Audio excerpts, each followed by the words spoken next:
O azul profundo do mar Egeu, hoje um cenário de tranquilidade, já foi o palco do maior suicídio coletivo da Grécia Antiga. No século V a.C., o mundo grego não era um país unido, mas um mosaico de cidades-estado independentes, orgulhosas e ferozmente competitivas. Após repelarem a invasão do Império Persa, uma paz frágil se instalou, mas sob a superfície, as placas tectônicas do poder começavam a se mover. Duas potências emergiram dessa vitória: Atenas, a joia democrática e marítima, e Esparta, a oligarquia militar de guerreiros de elite. O choque entre esses dois modelos de vida era inevitável. Visualize a cidade de Atenas no seu ápice. Sob a liderança de Péricles, ela se tornou o centro cultural do mundo, com a riqueza acumulada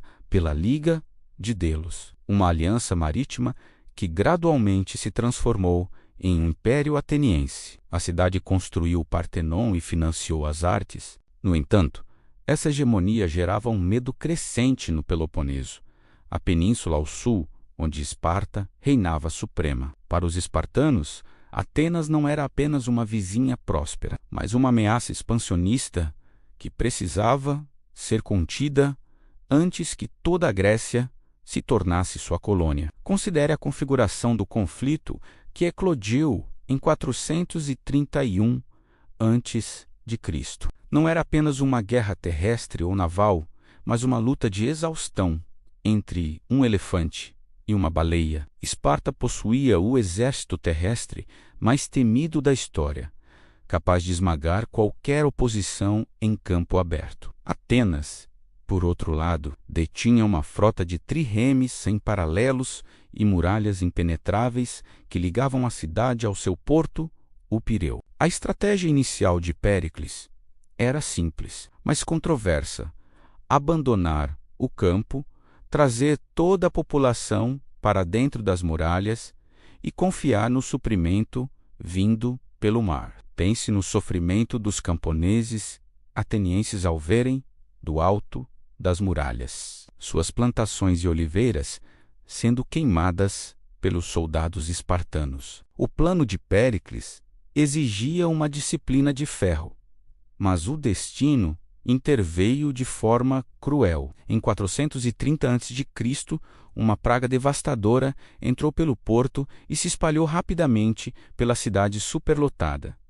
A doença não escolhia vítimas. Ela dizimou 1/3 da população e levou o próprio Péricles. Com sua morte, o vácuo de liderança foi preenchido por demagogos que troparam a cautela pela agressividade imprudente. A guerra entrou em uma fase de brutalidade mútua. Em Esfatéria, os espartanos sofreram um golpe humilhante quando centenas de seus soldados se renderam, quebrando o mito da invencibilidade de que um espartano jamais recuaria. Contudo, a paz de Nícias, assinada 10 anos após o início do conflito, foi apenas um breve intervalo respiratório. O espírito de revanche fervilhava em ambos os lados. E a figura de Alcibíades, um aristocrata brilhante e egocêntrico, convenceu Atenas a lançar a desastrosa expedição à Sicília. Visualize a frota ateniense partindo com pompa e circunstância, apenas para encontrar o desastre total nas costas de Siracusa. Milhares de soldados e marinheiros foram mortos ou escravizados em pedreiras profundas. Atenas perdeu o núcleo de sua marinha e o moral de seus cidadãos. Foi o ponto de virada. Esparta, percebendo a fraqueza, buscou o impensável, uma aliança financeira com os antigos inimigos persas para construir sua própria frota e, finalmente, desafiar Atenas no mar. Considere a ironia histórica de Esparta, a defensora da liberdade grega contra os persas, aceitando o ouro estrangeiro para subjugar seus irmãos de língua.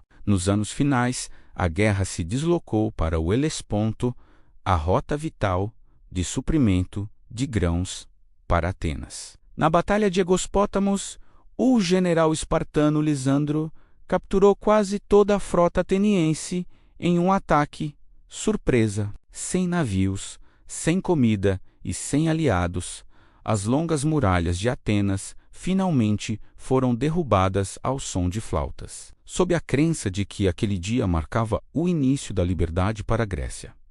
Mas a liberdade era uma ilusão. A guerra do Peloponeso deixou o solo grego exausto e suas cidades falidas. O vazio de poder deixado pela queda de Atenas e o posterior declínio de Esparta abriu as portas para que, ao norte, um reino, até então considerado bárbaro, a Macedônia, iniciasse sua ascensão. A Era de Ouro da Grécia Clássica terminou não com uma invasão externa, mas com o peso de suas próprias ambições e rivalidades internas, deixando para a história um aviso eterno sobre os perigos da arrogância e da polarização extrema.